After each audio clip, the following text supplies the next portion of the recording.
Hi, it's Jude and DA again. This time we wanted to talk to you about how we got started full time RVing. We met in Tucson in 2007, and DA was a mental health professional, and I was a money coach. And for fun, DA loved to fish, and I loved to kayak. We both loved hiking, and we took up birding. When we could get away, we camped from our truck and we loved it. And so we started thinking about we needed a camping vehicle. We ended up going to Texas to pick up an A-liner, which is innovated, hard-sided pop-up. Not long after that, we realized that maybe, just maybe, we would enjoy RVing in our future, well, in our retirement, which was upcoming. And in 2013, we started looking for a vehicle. Neither of us had spent any time RVing. We knew nothing about RVs or trailers or any of that.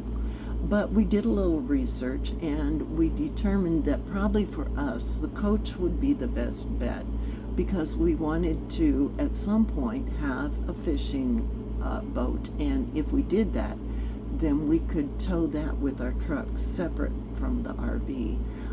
Because there are restrictions on towing more than two vehicles in many states. So in March of that year, 2013, we purchased a Class A 31-foot Coachman by Murata at La Mesa RV in Tucson. We debated about buying a small condo and using that as a home base, but we were pretty much committed to full-time, so we decided against that because we would be staying in it very much. So anyway, what that decision meant that most of our possessions were going to have to be liquidated. Sometimes some of those were not easy. I remember some fingernail scratches coming down the side of some of my possessions, but really once they were gone, it was very liberating. So that was an interesting feeling. Anyway, once we in that sales presentation from La Mesa RV, they included a few days stay at Colorado River Adventures over on the western part of the state of Arizona. So we decided to take our new to us coach and use those free days given to us in that presentation for a shakedown tour. That made us a lot of sense. So we went over there. Now, Colorado River Adventures has 9 parks located in California and what they call the west coast of Arizona. So, of course, our free camping included a sales presentation, which we realized. And beforehand, we pledged to each other that no matter what, we would not be buying a membership on our first week of RVing when we didn't even know what we were doing. But we bought the membership, $11,000, plus an annual maintenance fee of $439. There was a couple reasons we found that membership attractive. That membership allowed us to stay at one of their resorts, 9 at that particular time, and I think it's 11, for free for 2 weeks, and then buy our week out at a price.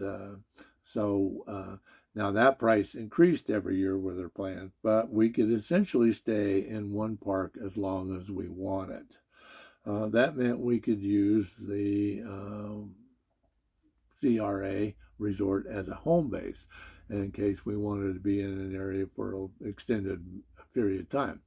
It was during that winter, so we did that. So we went to that area and we stayed that first winter at Emerald Cove on CRA on the Colorado River. And our travels around that area, we discovered Havasu Springs Resort. Now, Havasu Springs Resort had an RV camping community, but it was not a CRA membership park, but they had CRA membership sites. And so that was pretty cool. That was available to us, and we've been wintering there in Lake Havasu ever since. So at Havasu Springs, we were on the lake instead of the river. The great fishing and great kayaking. And we had a free boat slip for CRA members. Tons of activities for the winter visitors. There is golf, pickleball, pool, of course, group exercise, water aerobics, hikes, and even monthly potlucks.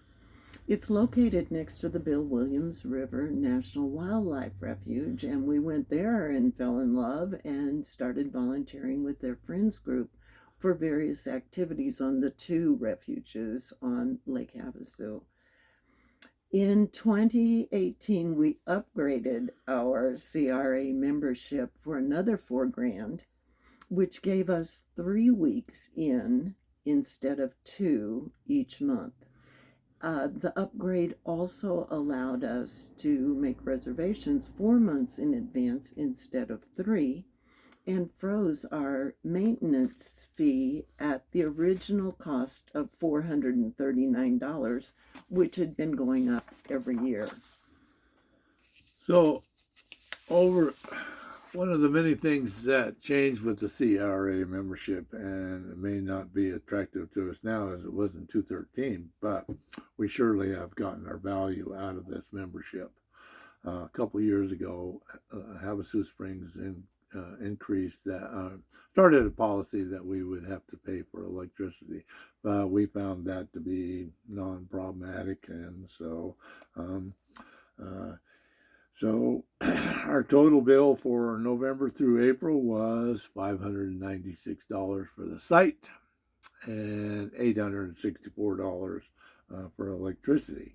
The electricity was actually more than our site, but we want to be warm and we want to be cool, so it's no big deal. So that was a total of $1,360 or $227 a month.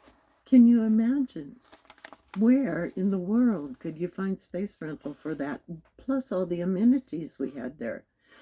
Okay, so let's look at the big picture, because if you add the membership expense allocated over the years we've been members, it actually works out to $1,250, a number that will reduce each year we keep the membership and don't upgrade further, which we don't intend to. I can't imagine what they could offer us, but who knows? Anyway, the total for the season would have been $2,610 or $435 a month. So when you imagine what space you might rent for $435, looks like a pretty good deal to us. And we've had a few other memberships that we've let go over time. The first was Coast to Coast.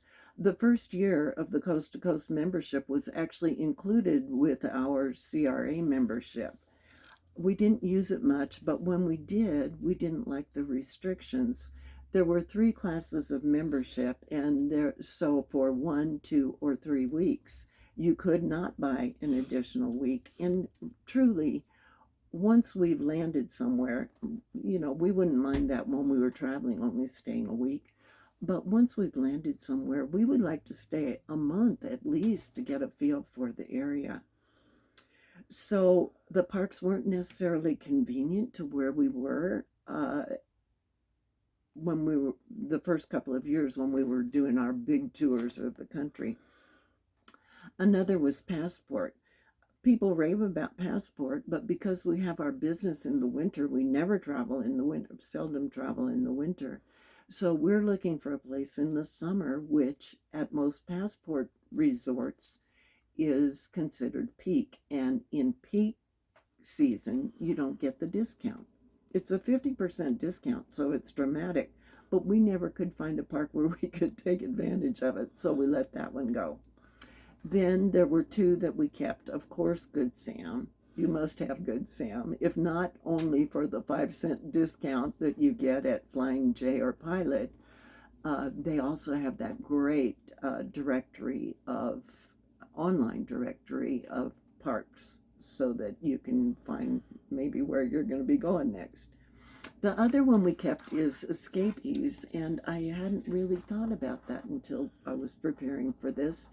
I don't know why we've kept it.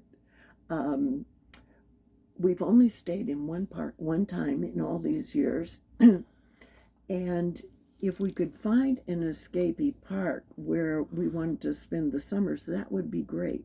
But I'm hearing, like so many other places, there are infrastructure problems. They're aging, and lots of them don't have much many sites for 50 amp.